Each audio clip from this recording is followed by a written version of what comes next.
घोरणे चांगले की वाईट हे एक निरोगी झोपेमध्ये अडथळा देखील असू शकतं व गंभीर आरोग्याच्या समस्येचं लक्षण देखील असू शकतं. घोरणे हे श्वास घेताना घशातील स्नायू व वायुमार्गात अडथळा निर्माण होणारा आवाज आणि कंपने आहे. तुम्ही सतत जर घोरत असाल तर ते उच्च रक्तदाब, स्ट्रोक, बीपी अशा गंभीर समस्याचं लक्षण देखील असू शकतं.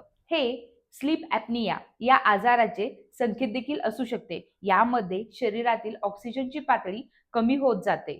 घोरणे म्हणजे तुमच्या शरीरात काहीतरी बरोबर नाही याचं लक्षण सुद्धा असू शकतं. तर तुम्हाला घोरण्याची कारणे माहीत आहेत का? तर आज आपण या व्हिडिओमध्ये ते जाणून घेणार आहोत. वजन जास्त आहे, पोटावरची चरबी जास्त आहे, जेव्हा हवा नाकातून किंवा तोंडातून सहजपणे जात नाही तेव्हा घोरणे हे लक्षण मोठ्या प्रमाणावर दिसून येते. अधूनमधून जर घोरत असाल तर इट्स ओके.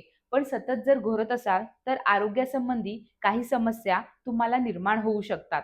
सायनस, ॲलर्जी, नाक बंद होणे हे देखील घोरण्याचं कारण असू शकतं. सतत झोपेच्या गोळ्या घेत असाल, अतिप्रमाणात मद्यपान करत असाल, ताणतणाव, मानसिक थकवा यामुळे देखील घोरण्याचा त्रास होऊ शकतो. आपल्या शरीरात जर हार्मोनल इम्बॅलन्स झाला असेल तरी देखील घोरण्याचा त्रास होऊ शकतो. जर तुम्हाला सतत घोरण्याचा त्रास होत असेल तर नक्कीच वरील कारण शोधा व डॉक्टरांचा सल्ला अवश्य घ्या.